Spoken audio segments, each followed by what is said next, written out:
آدھی رات کے وقت ڈھول بجنے کی آوازیں آ رہی تھیں۔ میری ڈھول کی آواز سے آنکھ کھل گئی۔ میں نیند سے اٹھی اور حیران سی ہو گئی کہ آخر یہ اتنا شور کہاں سے آ رہا ہے۔ اماں گہری نیند میں سو رہی تھیں۔ میں ان سے نظر بچا کر دبے پاؤں سیڑھیاں چڑھتی ہوئی چھت پر چلی گئی۔ چھت کی منڈیر سے میں جھانک جھانک کر دیکھنے لگی تو سامنے کا منظر دیکھ کر میں حیران رہ گئی۔ ہمارے سامنے والی حویلی روشنیوں سے جگمگا رہی تھی۔ ڈھول بجنے کی آوازیں یقیناً اس حویلی سے ہی آ رہی تھیں۔ شاید وہاں کسی کی شادی وغیرہ کی تقریب تھی۔ مجھے شادیوں میں جانے کا بہت شوق تھا۔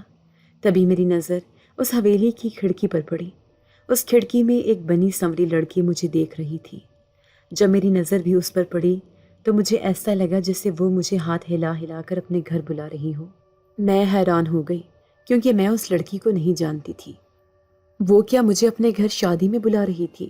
اس کے اشارے کو میں سمجھ گئی تھی، اس لیے نیچے آ کر چپکے سے دروازہ کھولا اور دبے پاؤں چلتی ہوئی اس حویلی کی طرف جانے لگی۔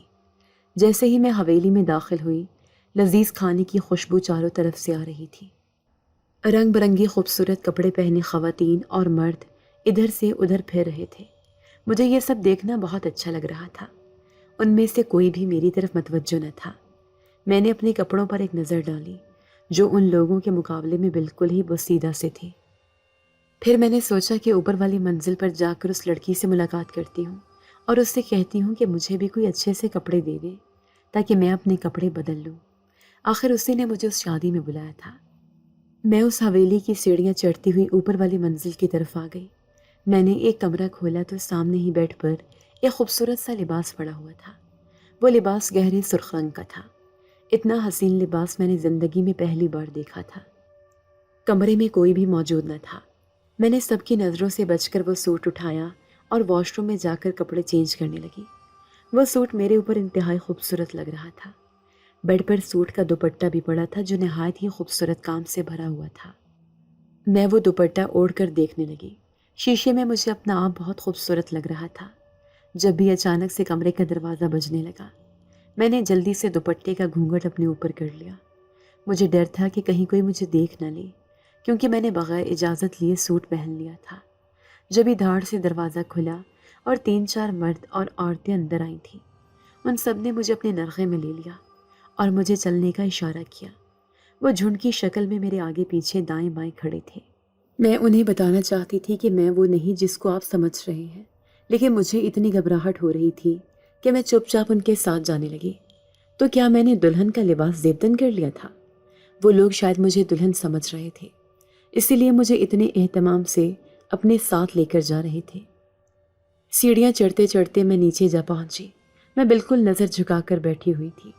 جب ہی دھیرے سے میرے پاس آ کر کوئی بیٹھا تھا، مجھے ایسا محسوس ہوا جیسے وہ کوئی نوجوان تھا۔ تبھی نوجوان نے چونک کر مجھے دیکھا۔ اسے گھونگھٹ کے پار سے میری شکل نظر آ گئی تھی۔ وہ ایک دم اٹھ کر کھڑا ہو گیا اور میں بھی گھبراہٹ میں کھڑی ہو گئی۔ اس نوجوان نے میرا گھونگھٹ اوپر کیا۔ سب لوگ حیرت سے مجھے دیکھ رہے تھے۔ میں شرمندگی سے نظریں جھکائے کھڑی تھی۔ یقیناً وہ سب یہ دیکھ کر چونک گئے ہوں گے کہ دلہن تو کوئی اور تھی، تو یہ لڑکی کہاں سے آ گئی دلہن کے لباس میں۔ تبھی میں ان کے سامنے معافی مانگنے لگی اور ان سے کہنے لگی کہ مجھے معاف کر دے، میں نے غلطی سے یہ لباس پہن لیا تھا۔ دلہن شاید اوپر ہی ہے۔ میں نے دلہن کا دوپٹہ وہیں پھینکا اور باہر کی طرف جانے لگی۔ تبھی اس نوجوان نے میرا راستہ روک لیا اور وہاں بیٹھے مولوی سے کہنے لگے کہ مولوی صاحب، آپ اسی لڑکی سے میرا نکاح پڑھا دیں، یہ لڑکی مجھے بہت پسند ہے۔ اس نوجوان کی بات سن کر میں حیرت سے دنگ رہ گئی اور پھر اسے کہنے لگی کہ تم میرے ساتھ کیسے شادی کر سکتے ہو، جبکہ میں تو تمہیں جانتی تک نہیں ہوں۔ آپ مجھے معاف کر دے، میں اپنے گھر جا رہی ہوں۔ لیکن اب وہ لوگ مجھے جانے نہیں دے رہے تھے اور زبردستی میرا نکاح اس نوجوان سے پڑھانے لگے۔ میں چیخنے چلانے لگی، اپنے گھر جانا چاہتی تھی، اپنی اماں کے پاس جو میرا انتظار کر رہی تھی، لیکن ایسے لگ رہا تھا جیسے وہ لوگ سب ایک ہو گئے ہیں۔ آخرکار اس نوجوان کے آگے سب نے ہتھیار ڈال دیے اور میرا نکاح اس لڑکے سے کر دیا گیا۔ میں آنسو بھری نظروں سے سب کو دیکھ رہی تھی۔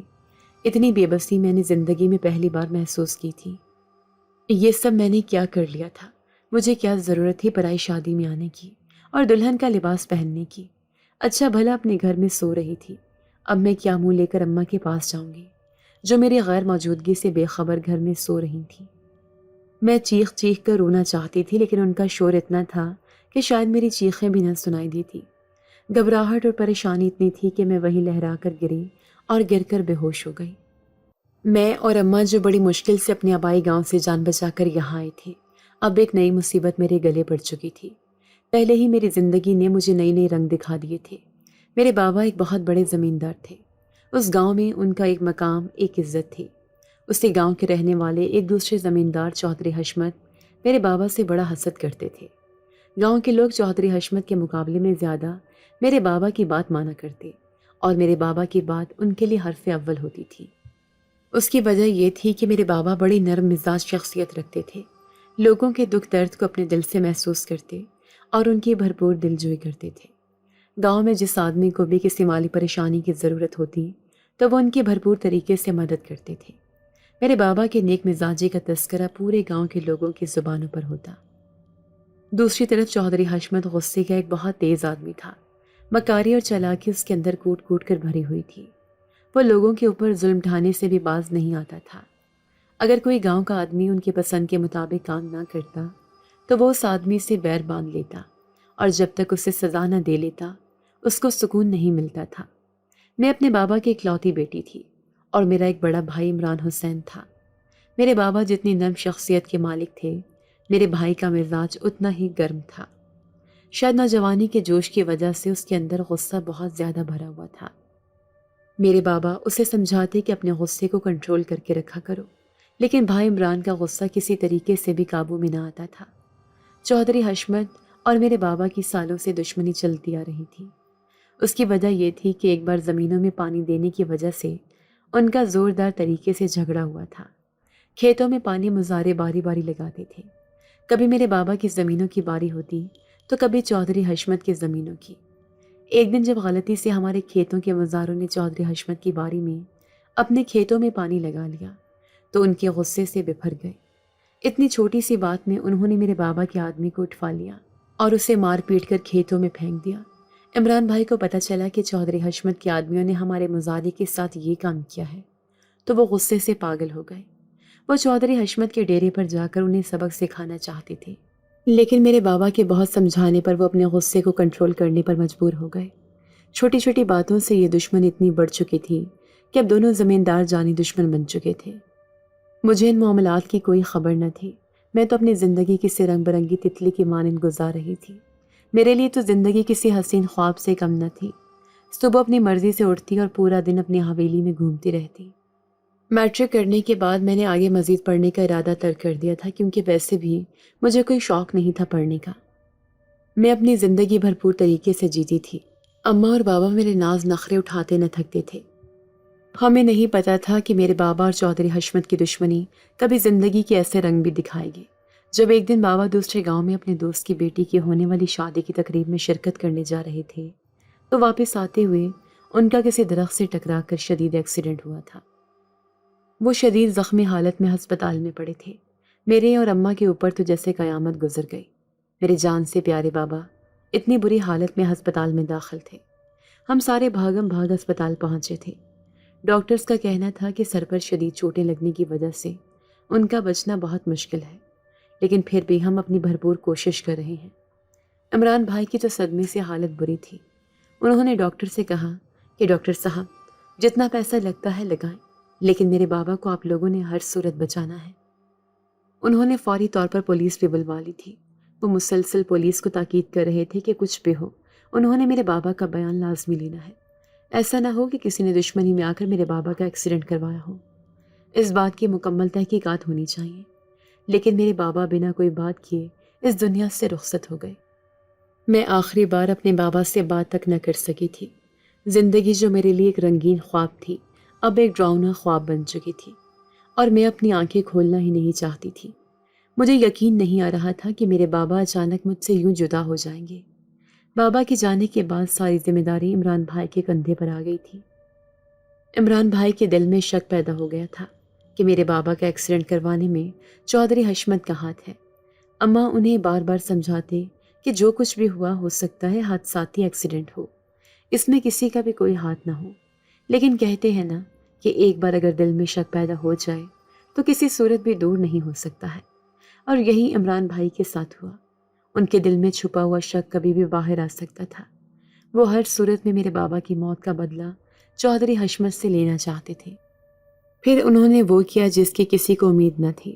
ایک دن جب کھیتوں پر پانی دینے کے معاملے پر چودھری حشمت کے بیٹے اور میرے بھائی کی لڑائی ہو رہی تھی تو غصے میں عمران بھائی نے اس کے بیٹے پر بندوق تان لی، اور پھر پتہ نہیں غلطی سے یہ جان بوجھ کر عمران بھائی نے اس کے بیٹے پر گولی چلا دی۔ کچھ عمران بھائی کے دل میں پہلے ہی شک تھا کہ بابا کی موت کے ذمہ دار کہیں نہ کہیں چودھری حشمت تھے۔ اسی غصے کے نتیجے میں آج ان کے ہاتھوں سے چودھری حشمت کے بیٹے کا قتل ہو چکا تھا۔ بہت سارے گواہ موجود تھے۔ بھائی کہیں بھی بھاگ کر نہ جا سکتے تھے۔ کیوں چودھری حشمت نے بھائی کو پولیس کے ہاتھوں گرفتار کروا دیا؟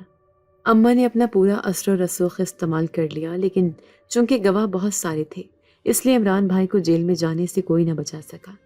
پھر عدالت میں دونوں طرف سے مقدمہ چلا اور چودھری حشمت نے عدالت میں ثابت کر دیا کہ میرے بابا کا ایکسیڈنٹ مکمل طور پر حادثاتی ایکسیڈنٹ تھا۔ اس میں چودھری حشمت کا کوئی ہاتھ نہ تھا۔ عمران بھائی نے ناحق چودھری حشمت کے بیٹے کا قتل کر دیا تھا۔ یوں عدالت نے میرے بھائی کو پھانسی کی سزا سنا دی، لیکن عدالت کا کہنا تھا کہ اگر فریقین آپس میں صلح کر لیں تو یا صلح کی کوئی گنجائش ہو تو سب سے بالکل اس پھانسی کی سزا کو منسوخ کیا جا سکتا ہے۔ اماں اور میرا تو سب میں سے رو رو کر برا حال تھا۔ فقط 17 سال کی عمر میں نے اپنی زندگی میں کیا کیا نہ دیکھ لیا تھا۔ تبھی اماں نے فیصلہ کیا کہ کچھ بھی ہو عمران بھائی کی زندگی کو ہر صورت میں بچانا ہے۔ اس لیے وہ چودھری حشمت سے صلح کرنے کی غرض سے ان کی حویلی روانہ ہو گئی۔ چودھری حشمت پہلے تو اماں کی بات نہ مانا۔ اماں نے ان کی بے تحاشا منتیں کی تو اس نے یہ سارا معاملہ پنچایت میں لے جانے کا فیصلہ کیا۔ پنچایت نے یہ فیصلہ کیا کہ میرے بابا کی آدھی جائیداد اور میرا نکاح چودھری حشمت سے کرنا ہوگا، جب اس صلح کی کوئی گنجائش نکل سکتی ہے۔ لیکن اگر یہ بات نہ مانی گئی تو میرے بھائی کو پھانسی کی سزا سے کوئی نہیں بچا سکتا تھا۔ یہ بات میری اماں اور مجھ پر بجلی بن کر گری۔ جب یہ بات میرے بھائی کو پتہ چلی تو انہوں نے اماں پر بہت غصہ کیا۔ ان کا کہنا تھا کہ وہ کسی بھی صورت امارا کی شادی چودھری حشمت سے ہرگز نہ ہونے دے گا۔ اماں انہیں کہہ رہی تھی کہ تیری جان بچانا بھی بہت مشکل ہے، کیونکہ تیرے بابا کے جانے کے بعد ہمارا اور کوئی سہارا بھی تو نہیں ہے۔ لیکن عمران بھائی کی ضد تھی کہ چودھری حشمت کی کوئی بھی بات ماننے کی کوئی ضرورت نہیں ہے۔ اماں اور میں شدید پریشانی میں گرفتار تھے۔ چودھری حشمت کم از کم 50 برس کا آدمی تھا، جبکہ میری عمر اس وقت 17 برس تھی۔ پھر وہ ہوا جس کا ہم دونوں کو کوئی شک و شبہ بھی نہ تھا۔ بھائی جیل سے رات کو جیل میں رہنے والے ایک آدمی کے ذریعے بھاگ گئے تھے، اور وہ کہاں بھاگے تھے اس بات کی کسی کو کوئی خبر نہ تھی۔ چودھری حشمت غصے سے پاگل ہو رہا تھا۔ بھائی کے بھاگنے کی خبر اس تک بھی پہنچ گئی تھی۔ اس کے آدمی پاگل کتے کی طرح میرے بھائی کو ہر جگہ ڈھونڈتے پھر رہے تھے۔ ایک طرف پولیس بھائی کو ڈھونڈ رہی تھی تو دوسری طرف چودھری حشمت کے آدمی۔ اماں اور میرا خوف کے مارے برا حال تھا۔ پھر اماں نے ایک فیصلہ کیا۔ اماں کا فیصلہ یہ تھا کہ ہمیں راتوں رات اس گاؤں کو چھوڑ دینا چاہیے۔ ایسا نہ ہو کہ چودھری حشمت غصے سے پاگل ہو کر تمہیں اس حویلی سے اٹھوا لے۔ پولیس سے اس کی اچھی خاصی جان پہچان ہے۔ پولیس بھی اس معاملے میں اپنی زبان نہ کھولے گی۔ اماں بالکل ٹھیک کہہ رہی تھی۔ اگر چودھری حشمت کے آدمی بھائی کو کہیں بھی نہ ڈھونڈ سکے تو اس نے لازمی بدلہ لینے کے لیے کچھ نہ کچھ تو کرنا تھا۔ ہو سکتا ہے وہ مجھے نشانے پر رکھ لیتا۔ یوں آج رات میرا اور اماں کا اس حویلی سے بھاگنے کا ارادہ تھا۔ اماں نے ساری زمینوں کے کاغذات اور جتنا بھی کیش اور زیورات حویلی میں موجود تھا سارا سمیٹ کر ایک بیگ میں رکھ لیا، اور اپنے وفادار ملازمین کی مدد سے ہم راتوں رات گاؤں سے فرار ہو گئے۔ ہمارا ٹھکانہ کون سا تھا اور ہمیں کہاں جانا تھا اماں اور مجھے کچھ خبر نہ تھی۔ بس ہم ایسی جگہ جا کر چھپنا چاہتے تھے جہاں پر دنیا کا کوئی بھی آدمی ہمیں تلاش نہ کر سکے۔ اتنی دولت ہمارے پاس موجود تھی کہ ہم اپنی ساری زندگی بیٹھ کر عیش سے گزار سکتے تھے۔ جبکہ زمینوں کے کاغذات نہ ملتے تو وہ زمینیں کسی کے لیے بھی کسی کام کی نہ تھیں۔ ہم یہاں سے بہت دور جانا چاہتے تھے۔ اماں پہلے ایک ٹرین میں بیٹھی، پھر ہم اس ٹرین کے آخری اسٹیشن پر اتر کر دوسرے ٹرین میں بیٹھ گئے، اور پھر جس ٹرین میں بیٹھے تھے اس ٹرین کی آخری اسٹیشن پر اتر گئے۔ اب یہی جگہ ہماری منزل اور یہی ٹھکانہ تھا۔ پھر ہم نے سوچا کہ یہ سامنے جو بستی نظر آ رہی ہے اسی بستی میں ہم رہائش اختیار کر لیتے ہیں۔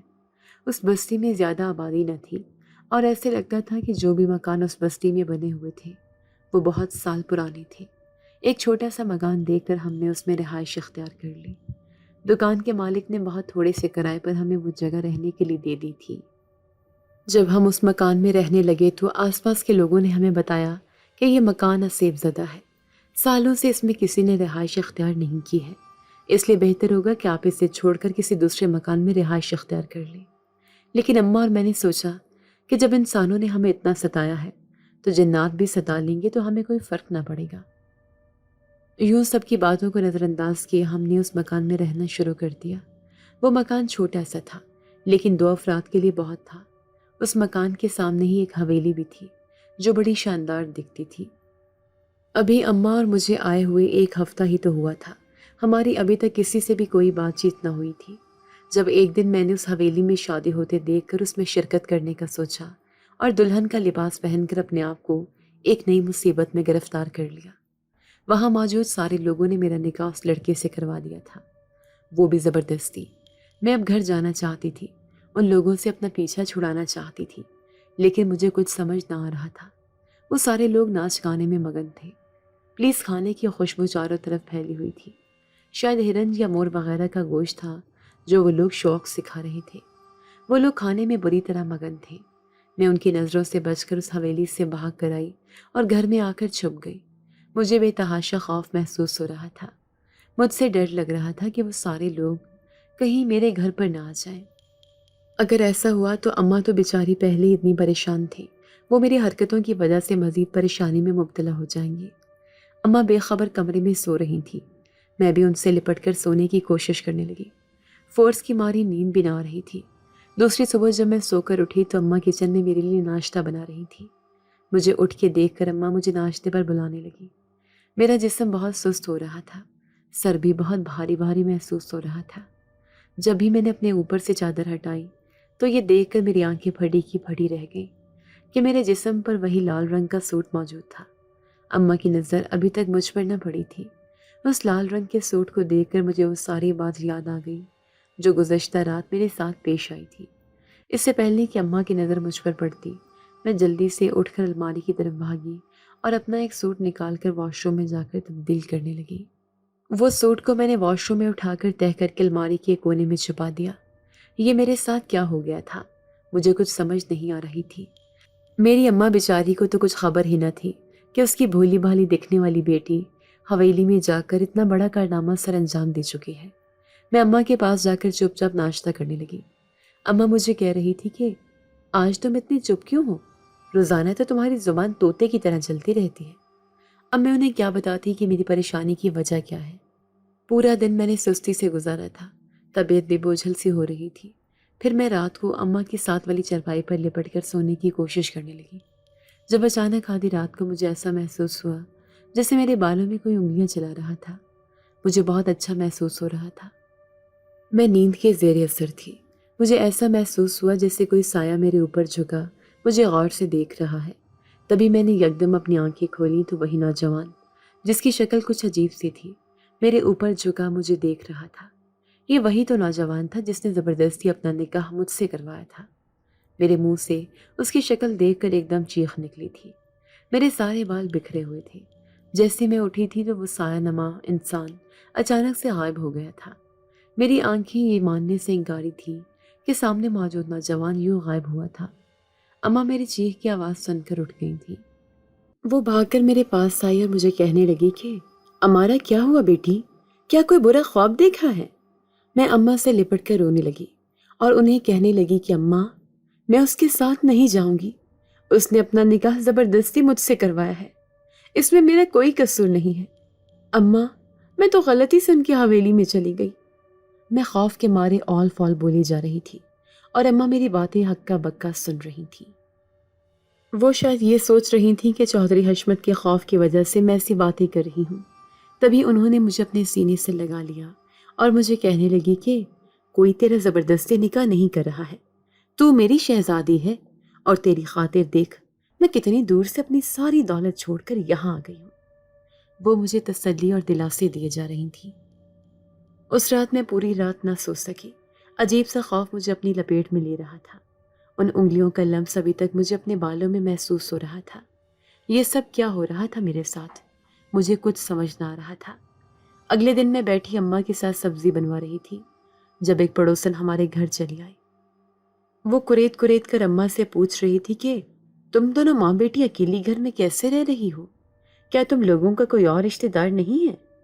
تب اماں اسے بات بنا کر کہنے لگی کہ شوہر کے مرنے کے بعد رشتہ داروں نے میرا جینا دوبھر کیا ہوا تھا، اس لیے میں اپنا سب کچھ چھوڑ چھاڑ کر اپنی بیٹی کو لے کر یہاں آ گئی۔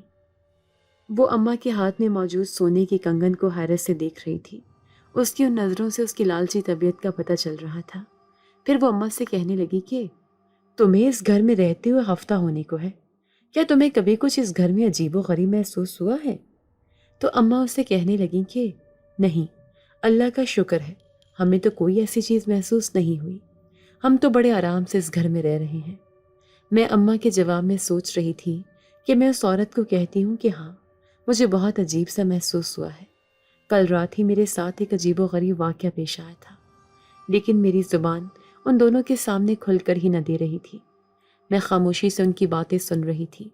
تبھی وہ عورت اماں کو کہنے لگی کہ اس پوری بستی میں 2 گھر ہیں، ایک یہ گھر جس میں تم رہ رہی ہو، ایک سامنے والی حویلی۔ ان دونوں گھروں کے بارے میں مشہور ہے کہ یہ دونوں آسیب زدہ ہیں، اس لیے تم ذرا احتیاط کرنا۔ ویسے بھی تمہاری بیٹی بہت خوبصورت ہے، اور سنا ہے کہ جنات وغیرہ خوبصورت لڑکیوں پر زیادہ عاشق ہو جاتے ہیں۔ اس عورت کی باتیں مجھے اور اماں کو خوف دلا رہی تھیں۔ میں خوف کے مارے سوچ رہی تھی کہ یہ عورت بالکل ٹھیک کہہ رہی تھی، کیونکہ مجھے ایسا محسوس ہو رہا تھا کہ رات کے وقت تو اس حویلی میں بہت رونق اور ہلچل سی محسوس ہوتی تھی، لیکن دن میں تو ایسا سناٹا چھایا رہتا جیسے وہاں کوئی بھی نہیں رہتا ہے۔ اس عورت نے جب اگلی بات بتائی تو اسے سن کر تو جیسے میں دہل کر رہ گئی تھی۔ اس عورت کے کہنے کے مطابق اس حویلی میں سالوں سے کسی نے رہائش اختیار نہ کی تھی، بلکہ جو اس حویلی میں رہتے تھے وہ اس حویلی کو چھوڑ چھاڑ کر کئی سالوں پہلے ہی کسی باہر کے ملک چلے گئے تھے۔ میں اس کی باتیں سن کر اپنی جگہ سے کھڑی ہو گئی تھی۔ پھر وہ لوگ کون تھے جو اس حویلی میں اتنا شور شرابہ اور شادی ناچ کا نہ کر رہے تھے؟ ایک خوف کی کیفیت مجھے اپنی لپیٹ میں لے رہی تھی۔ کیا وہ عورت ہمیں ڈرانے آئی تھی یا اس کی ساری باتیں حقیقت پر مبنی تھیں؟ مجھے اس کی باتیں بالکل سچ لگ رہی تھیں۔ میں اس کی باتوں کو جھٹلا نہیں سکتی تھی، کیونکہ ایک ڈر، خوف مجھے اس گھر میں محسوس ہو رہا تھا، جیسے یہ گھر واقعی آسیب زدہ ہے۔ اس عورت کے جانے کے بعد اماں مجھ سے کہنے لگی کہ لوگ کسی کو سکون میں دے ہی نہیں سکتے۔ دیکھو یہ کیسے باتیں بنانے آ گئی تھی، یہ چاہتی ہے کہ ہم اس بستی کو چھوڑ کر کہیں اور چلے جائیں۔ اماں کو اس عورت کی ساری باتیں جھوٹ لگ رہی تھیں۔ تبھی میں اماں سے کہنے لگی کہ اماں، مجھے بہت ڈر لگ رہا ہے، ایسے لگتا ہے سارے لوگ سچ کہتے ہیں، اس گھر میں واقعی کوئی آسیب ہے۔ تو اماں مجھے گھورنے لگی اور بولی، خام خواہ کا وہم اپنے دل میں نہ پالو، دیکھو ہمیں رہتے ہوئے 2 ہفتے ہونے کو ہیں، ابھی تک ہمارے ساتھ کچھ بھی نہیں ہوا ہے۔ اماں مجھے تسلی دے رہی تھی۔ اب میں اماں کو کیا بتاتی کہ آپ کے ساتھ تو کچھ نہیں ہوا، لیکن میرے ساتھ تو بہت کچھ ہو چکا ہے۔ ایک دن اماں کپڑے دھو رہی تھی تو مجھے آوازیں دے کر بلانے لگی۔ اماں مجھے کہہ رہی تھی کہ میں کپڑوں کی بالٹی اٹھا کر اوپر لے جا کر اسے سکھا دوں۔ میں نے سارے کپڑے اٹھائے اور اوپر لے کر جانے لگی۔ یہ سارے کام اب ہم دونوں کو اس گھر میں کرنے پڑ رہے تھے۔ اپنے گاؤں میں تو حویلی میں ہمیں ملازموں کی کمی نہ تھی۔ چھت پر لے جا کر کپڑوں کو میں رسیوں پر سکھانے لگی۔ کپڑے سکھاتے سکھاتے اچانک میری نظر سامنے حویلی پر پڑی، جس کی کھڑکی کھلی ہوئی تھی۔ اس میں ایک لڑکی کھڑی تھی جو مجھے اشارے کر رہی تھی۔ اس لڑکی کی شکل اتنی دور سے واضح نہ تھی، لیکن جس طریقے سے وہ اشارے کر رہی تھی اس کا مطلب تھا کہ وہ مجھے اپنے پاس بلا رہی تھی۔ اس عورت کے مطابق تو اس حویلی میں کوئی بھی نہ رہتا تھا، تو پھر یہ لڑکی کون تھی؟ اس دن بھی اس لڑکی نے مجھے دھوکے سے وہاں بلایا تھا، اور پھر میرے ساتھ انہوں نے کیا کیا تھا؟ میں نے جلدی جلدی سارے کپڑے رسیوں پر ڈالے اور بھاگ کر نیچے آ گئی۔ میرے چہرے کا رنگ پیلا پڑا ہوا تھا۔ اماں نے مجھے غور سے دیکھا اور پوچھنے لگی کہ تمہاری رنگت اتنی کیوں اڑی ہوئی ہے؟ لیکن میں نے اماں کی بات کا کوئی جواب نہ دیا اور بھاگ کر کمرے میں چلی آئی۔ اب میں روزانہ اماں کو کہتی کہ اماں، مجھے اس گھر میں نہیں رہنا ہے، یہ گھر صحیح نہیں ہے، جبکہ اماں مجھے سمجھاتی اور کہتی کہ تم نے اس عورت کی باتوں کو کچھ زیادہ ہی دماغ پر سوار کر لیا ہے، یہ گھر پوری طرح سے ہمارے لیے محفوظ ہے۔ اب مجھے راتوں کو نیند بھی نہ آتی اور عجیب ڈراؤنے خوف مجھے اپنی لپیٹ میں لیے رکھتا۔ ایک دن اماں مجھے کہنے لگی کہ گھر کا سارا سامان ختم ہونے کو ہے، تم گھر پر رکو اور میں جا کر سامان لے آتی ہوں۔ میری طبیعت بھی مجھے کچھ ٹھیک محسوس نہیں ہو رہی تھی، اس لیے میں نے اماں کو کہا کہ ٹھیک ہے، آپ جائیں اور جلدی آنے کی کوشش کیجیے گا۔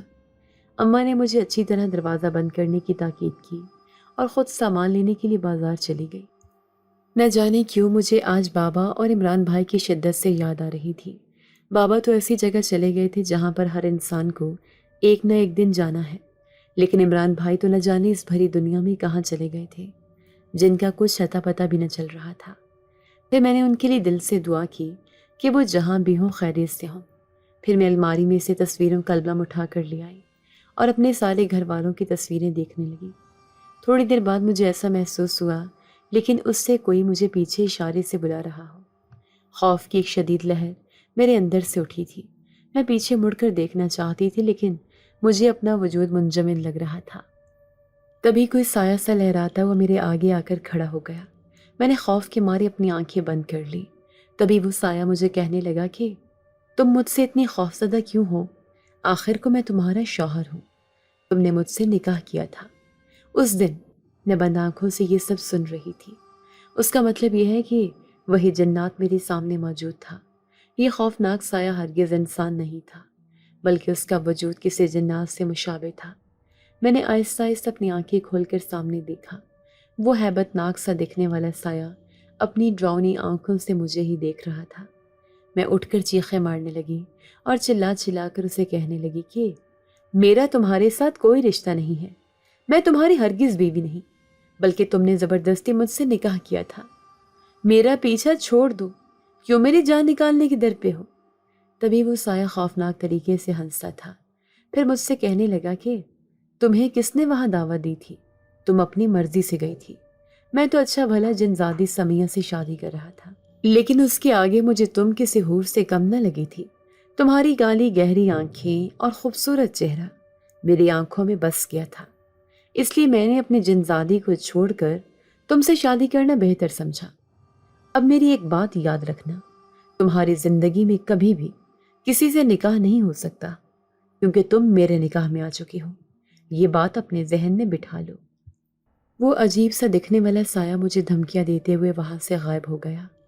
مجھے شدید چکر آ رہے تھے، میں مدد کے لیے کسی کو بلانا چاہتی تھی۔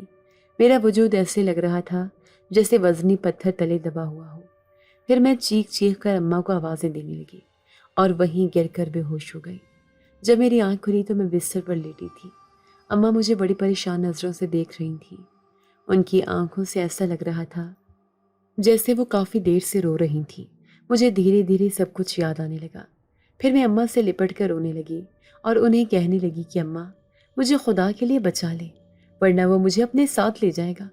میں نے اس حویلی میں جا کر غلطی کی، اگر میں وہاں نہ جاتی تو کبھی بھی وہ میرے پیچھے نہ پڑتا۔ اماں میرے منہ سے نکلنے والی ساری باتیں حیرت سے سن رہی تھیں۔ اماں کو میری باتیں کچھ کچھ سچ لگ رہی تھیں۔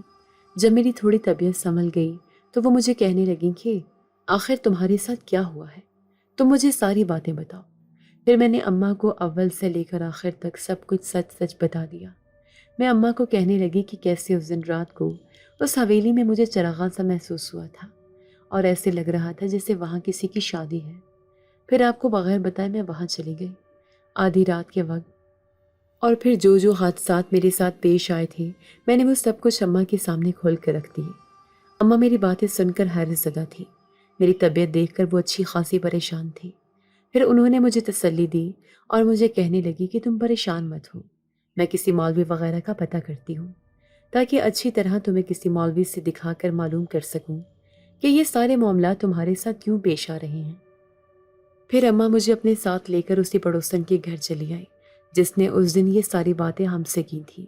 جب اس پڑوسن نے ہماری ساری باتیں سنی تو وہ کہنے لگی کہ میں نے تو پہلے ہی تمہیں خبردار کیا تھا، لیکن تم ماں بیٹی تو میری کوئی بھی بات سچ ماننے پر تیار نہ تھی۔ تمہاری بچی نے اس حویلی میں جا کر بہت بڑی غلطی کی ہے۔ اس حویلی میں کوئی بھی نہیں رہتا ہے، بلکہ وہ تو خالی پڑی ہے۔ لیکن تم دونوں پریشان مت ہو، چلو آؤ میرے ساتھ، میں تمہیں مسجد کے مولوی کے پاس لے جاتی ہوں۔ وہ مولوی بہت اچھا ہے اور تمہاری بیٹی کو ان برے اثرات سے ضرور بچائے گا۔ پھر ہم دونوں ماں بیٹی اس پڑوسن کے ساتھ اس مولوی کے پاس چلے گئے۔